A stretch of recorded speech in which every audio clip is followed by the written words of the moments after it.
स्वागत है आपका हमारी धार्मिक कथा श्रृंखला में। आज हम आपको सुनाने जा रहे हैं देव प्रबोधिनी एकादशी की महिमा और अद्भुत कथाएं। स्वागत है आपका हमारे चैनल मिस्टीरियस डिप में। इस व्रत का पालन करने से मिलता है दोगुना पुण्य। तो आइए सुनते हैं ये पवित्र कथाएं। देव उठनी एकादशी की पहली कथा। एक समय भगवान नारायण से लक्ष्मी जी ने कहा, हे नाथ, अब आप दिन रात जागा करते हैं और सोते हैं तो लाखों करोड़ों वर्ष तक को सो जाते हैं। उस समय समस्त चराचर का नाश भी कर डालते हैं। अतः आप नियम से प्रतिवर्ष निद्रा लिया करें। इससे मुझे भी कुछ समय विश्राम करने का समय मिल जाएगा। लक्ष्मी जी की बात सुनकर नारायण मुस्कुराए और बोले, देवी, तुमने ठीक कहा है। मेरे जागने से सब देवों को और खास कर तुमको कष्ट होता है। तुम्हें मेरी सेवा से जरा भी अवकाश नहीं मिलता। इसलिए तुम्हारे कथनानुसार आज से मैं प्रति वर्ष 4 मास वर्षा ऋतु में शयन किया करूँगा। उस समय तुमको और देवगणों को अवकाश होगा। मेरी यह निद्रा अल्प निद्रा और प्रलयकालीन महानिद्रा कहलाएगी। यह मेरी अल्प निद्रा मेरे भक्तों को परम मंगलकारी उत्सवप्रद तथा पुण्यवर्धक होगी। इस काल में मेरे जो भी भक्त मेरे शयन की भावना कर मेरी सेवा करेंगे और शयन और उत्पादन के उत्सव आनंद पूर्वक आयोजित करेंगे, उनके घर में तुम्हारे सहित निवास करूंगा। देव प्रबोधिनी एकादशी दूसरी कथा। एक राजा के राज्य में सभी लोग एकादशी का व्रत रखते थे। वहाँ की प्रजा नौकर चाकरों से लेकर पशुओं तक को एकादशी के दिन अन्न नहीं दिया जाता था। एक दिन किसी दूसरे राज्य का एक व्यक्ति राजा के पास आकर बोला, महाराज, कृपा करके मुझे नौकरी पर रख लें। तब राजा ने उसके सामने एक शर्त रखी कि ठीक है, रख लेते हैं, लेकिन रोज तो तुम्हें खाने को सब कुछ मिलेगा, पर एकादशी को अन्न नहीं मिलेगा। उस व्यक्ति ने उस समय हाँ कर ली, पर एकादशी के दिन जब उसे फलाहार का सामान दिया गया तो वह राजा के सामने जाकर गिड़गिड़ाने लगा, महाराज, इससे मेरा पेट नहीं भरेगा, मैं भूखा ही मर जाऊंगा, मुझे खाने के लिए अन्न दे दो। राजा ने उसे शर्त की बात याद दिलाई, फिर भी वह अपनी बात पर अड़ा रहा और अन्न छोड़ने को राजी नहीं हुआ। तब राजा ने उसे आटा दाल चावल आदि दिए। वह नित्य की तरह नदी पर पहुंचा और स्नान कर भोजन पकाने लगा। जब भोजन बन गया तो वह भगवान को बुलाने लगा, आओ भगवान, भोजन तैयार है। उसके बुलाने पर पीताम्बर धारण किए भगवान चतुर्भुज रूप में आ पहुँचे और प्रेम से उसके साथ भोजन करने लगे। भोजनादि करके भगवान अंतर्धान हो गए तथा वह अपने काम पर चला गया। 15 दिन बाद अगली एकादशी को वह राजा से कहने लगा कि महाराज, मुझे दुगुना सामान दीजिए। उस दिन तो मैं भूखा ही रह गया। राजा ने कारण पूछा तो उसने बताया कि हमारे साथ भगवान भी खाते हैं, इसीलिए हम दोनों के लिए ये सामान पूरा नहीं होता। यह सुनकर राजा को बड़ा आश्चर्य हुआ। वह बोला, मैं नहीं मान सकता कि भगवान तुम्हारे साथ खाते हैं।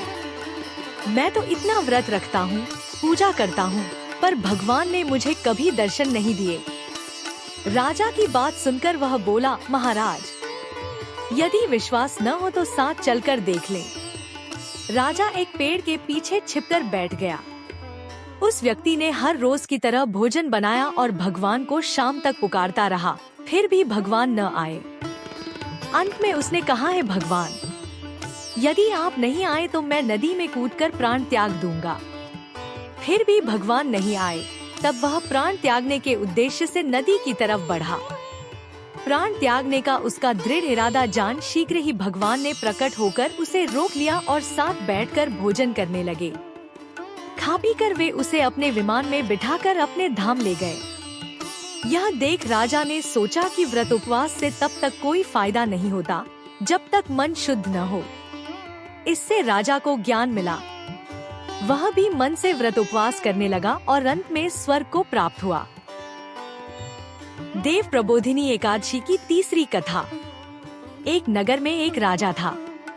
उसके राज्य में सभी लोग बहुत सुखी थे।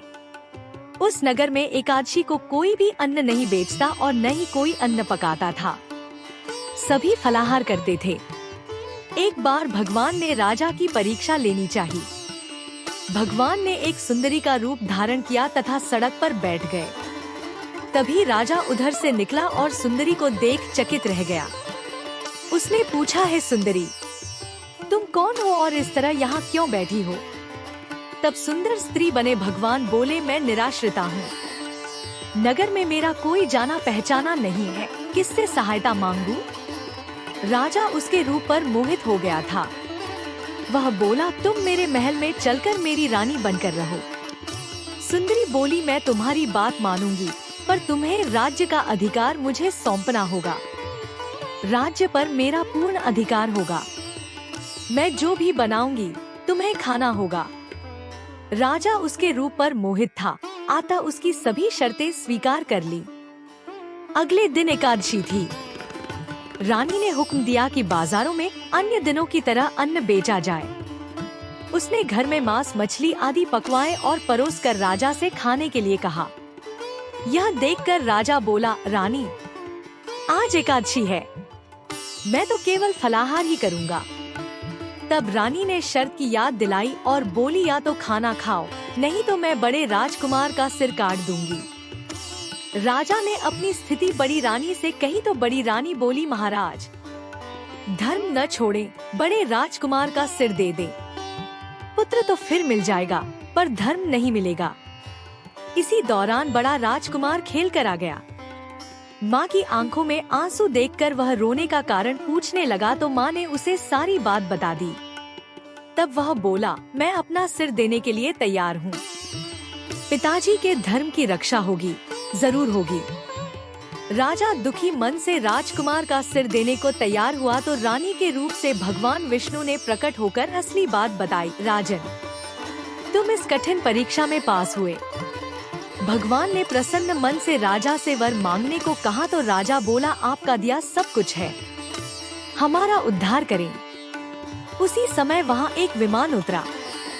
राजा ने अपना राज्य पुत्र को सौंप दिया और विमान में बैठकर परम धाम को चला गया। इन कथाओं में निहित है देव प्रबोधिनी एकादशी का गूढ़ महत्व। यह दिन भगवान विष्णु की जागृति का प्रतीक है और हमें धर्म, सत्य और भक्ति के मार्ग पर चलने की प्रेरणा देता है। इस व्रत और कथा का पाठ करने से मिलता है 2 गुना पुण्य।